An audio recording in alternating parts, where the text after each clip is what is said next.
Hello again. We are back for our latest Boardroom RevOps episode where we're bringing you valuable tips from RevOps experts so you can make it to the C-suite. I'm James, co-founder of accounting, the RevOps BI platform. Going to be a great one today. I have Oscar Armas-Luy on, the VP of RevOps at Garner Health, joining me today. Oscar, welcome. Thanks for joining me. Yeah, happy to be here.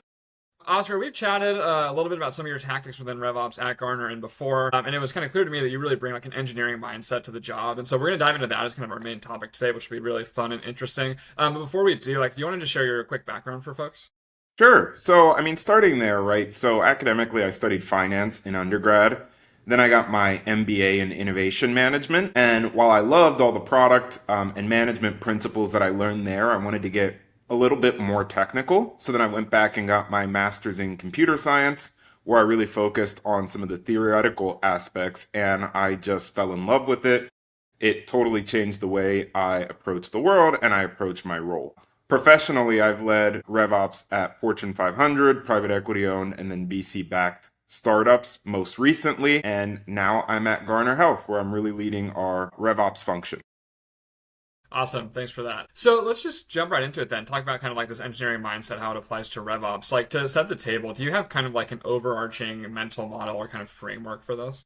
Yeah, so I always use a framework that was attributed to Elon Musk in Walter Isaacson's biography. It doesn't really have a name. Some people call it the Musk algorithm, but essentially it's 5 steps for when you get a project. It's question every requirement, delete any part of the process that doesn't add value, simplify and optimize, accelerate cycle time, and then automate. And so I'm constantly running through this in my mind. In fact, I even have it written on my whiteboard 24/7. And this is what I use. This is great. I think if it worked for the founder of like a couple $1 trillion companies, it's probably good enough for a RevOps. So I think it's a great framework. Let's maybe jump through it kind of like step by step and just maybe unpack this a little bit, kind of how it translates to like being on the job in RevOps. And I think it's awesome because I think anyone can do it from individual contributor all the way up to like VP of the team. So question every requirement. I guess I think done poorly, this could lead to maybe someone thinking that you're kind of like standoffish or not willing to do the job. So like tell me how you think about this, like what should folks be questioning? How should they do it? It's Yeah, so question every requirement is a really interesting one. So in organizations, a lot of requirements get introduced just because, right? So what do I mean by that? I mean, if you're in a smaller company, the CEO will say, we really need to do X while having his or her morning coffee. And then you got 50 people that are repeating the requirement verbatim, like in a bigger company, it might be the CRO, the SVP, whatever. They'll kind of just say something and then everybody runs with it. What question every requirement is about is really making sure, is the requirement truly going to get you to the outcome? And is that truly what we want to do? Or is it perhaps something that people are taking too literally? Is it something that we've done historically that's no longer relevant? Is it a requirement that was introduced by somebody that doesn't really understand the process or the outcome? And so when you think about it that way, I think the key to sort of questioning requirements is to do it from a space of curiosity. So when I get requirements, I try to ask, well, why does it work this way? Or why have you seen it done this way? Or in your experience, is this the way to do it? And so by approaching it from a standpoint of curiosity, I think people are willing to be a lot more open to you and see it as less confrontational. And then, I always look out for the flag in an organization where people say, so and so, right, SVP, CEO, or whatever wants it done this way. Well, then I always say, well, let's figure out why, or let's try to guess why, and let's try to really understand it, because typically that senior leader is not involved in the day-to-day of the process. And so oftentimes, if you can really see sort of where that came from or what they're after, you can tweak the requirement a little bit.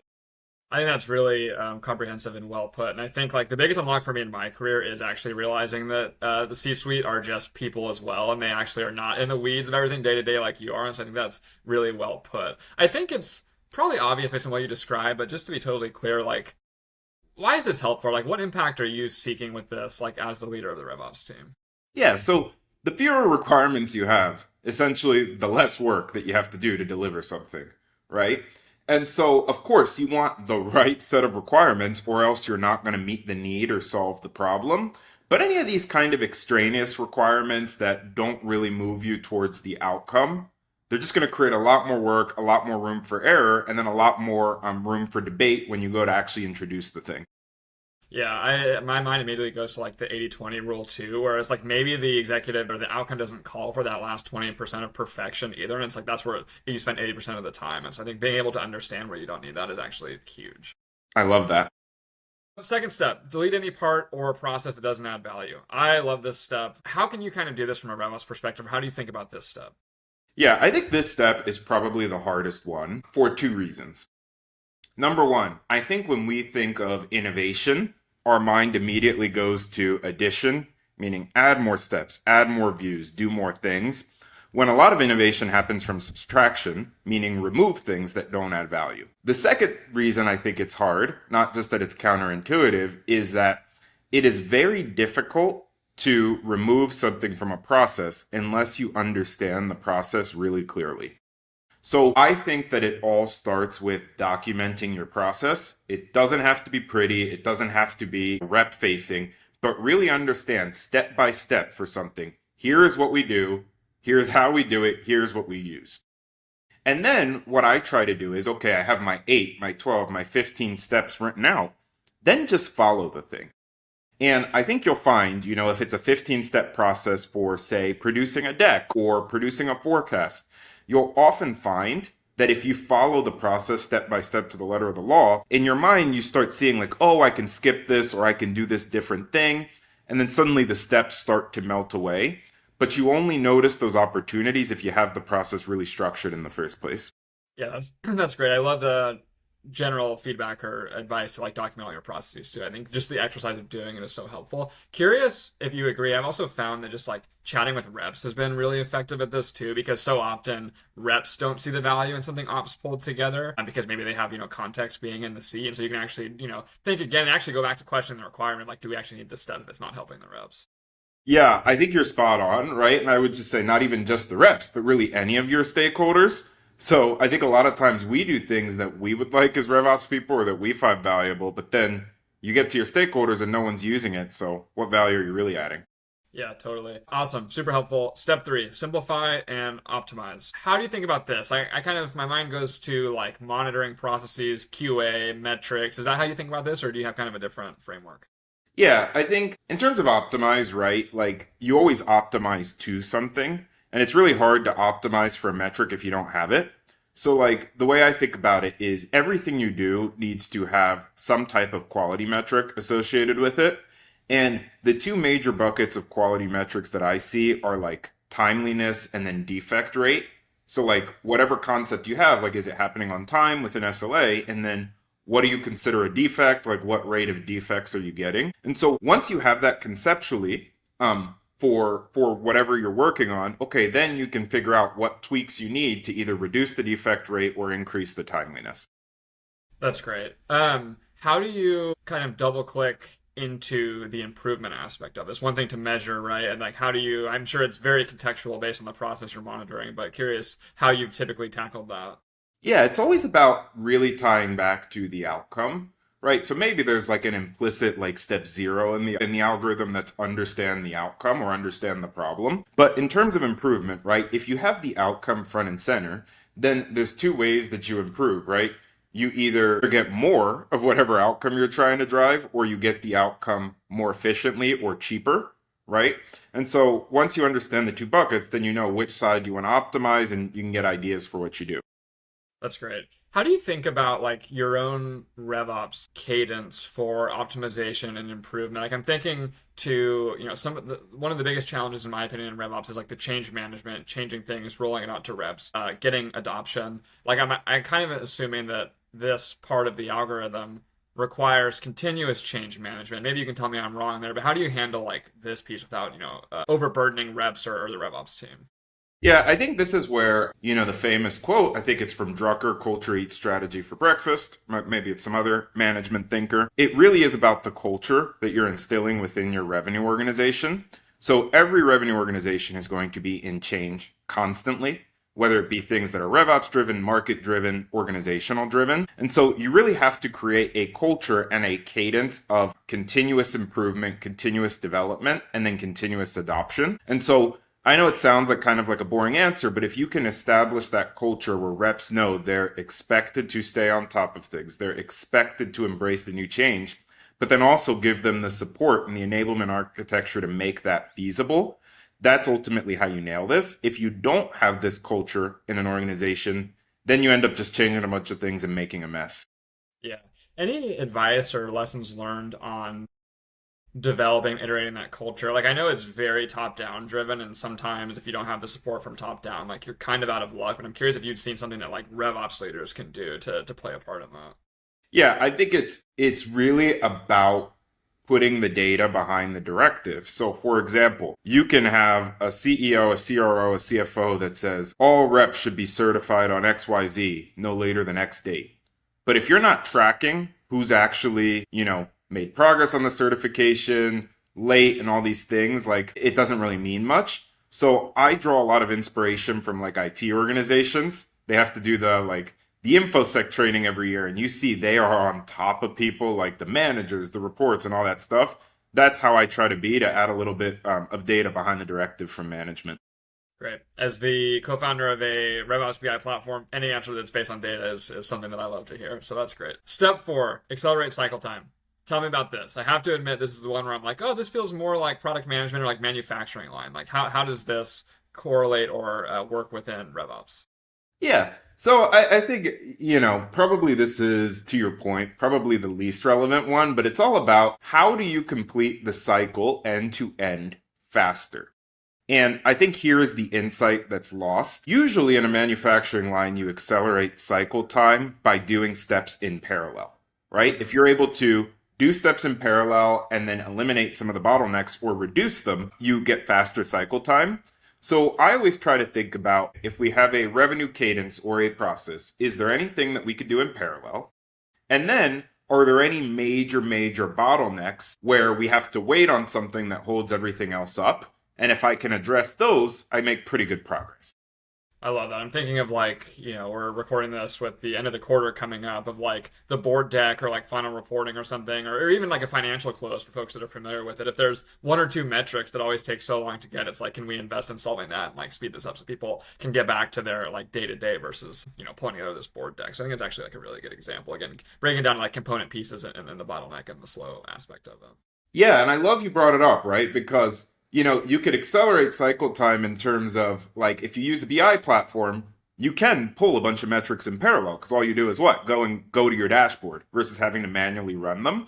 But then the bottleneck, what I find, I don't know about you, is that come board time, you have a CFO or someone that has 52 different slides to review. And so you're just kind of waiting for them to get to yours. And so figuring out, hey, is there a delegate that can take a first pass or something to reduce that bottleneck? You just gave me serious PTSD as someone who started in investment bank, and we were always waiting on the partners to review slides until late into the night. So that's a really good example too. Okay, last step here, automate. Couple questions here. One, just like the previous steps, love to hear just your general kind of thinking behind this step. But also, I'm curious, like timing. When do you decide it is the time to optimize and automate when a process is kind of like rubber stamped, good to go? Yeah, I think people often jump to automate way too quickly. Agreed. So, two things, right? Number one, to your point, the process has to be really tight and good before you've automated it. And I think the only way to know that a process is tight is to get a decent number of iterations under your belt of doing it manually. So it's going to be context dependent what a decent number is, but probably more than you think you need of manual iterations, and you have to get it working very smoothly on a manual basis. That's step one. Then step two, you got to think about what is the error rate of the process. So typically processes that are very error prone, you want to automate sooner. Why? Because it's kind of a trade-off, right? The sooner you automate, the more likely it is that you're going to have to change or refactor the automation because of a process change. But the trade-off is, if it's a highly error-prone process, okay, you take on a little bit of that, but you eliminate your error rate, or you drive it near to zero. So I think the more error-prone it is, the sooner you can do it. That's a really awesome framework. I love it. Anything else to add on this process? That was super insightful in my opinion, and I'm actually going to take a lot of this into kind of my own founder kind of ops work here. Did I miss anything question-wise, or do you feel like it's pretty well covered? You know what? I think you made me realize this. Really, we should add the step zero, which is the problem definition, right? So I think in RevOps, a lot of times we get asked for solutions, but as you know, right, really taking the time to understand and dig deep into the problem statement makes it a lot easier to implement all 5 of these steps. Totally. What are we solving for is like the question that I like to start with, and it's hugely helpful. Yep. Cool. All right, we talked a little bit theoretically in terms of how we think about this. Let's maybe break this down into some specific examples from like your work experience. I know we've chatted previously about some of these examples. I'm happy to bring one up if you want, or if you have one kind of like top of mind. Maybe we can just dig into kind of putting the theory or the framework like to the test. Yeah, so I have one, that I've been talking to a lot of folks about recently, which is forecasting. So I think the way many B2B sales organizations do forecasting is they essentially have a target or a number to hit for their quarter, and they essentially work backwards and say, okay, how am I going to build up to my number? What deals am I going to get? What's my backfill? What's each rep going to contribute? And I think this is a little bit of an odd way to do it. What I really espouse is going from first principles. So forget your quota, forget your target. Like, what are the first principles that are really going to drive your results, and what are the inputs to get there? So what I've done in my career is really map out for each rep, for each team, what are the inputs within their control? They're basic things you could think of, right? Things like how many meetings are you taking? How many demos are you getting? How much are you prospecting if you have reps doing their own prospecting? Or what are they getting from the different channels? And once you understand what all those inputs are, we create an architecture for tracking those inputs and attributing them to the rep.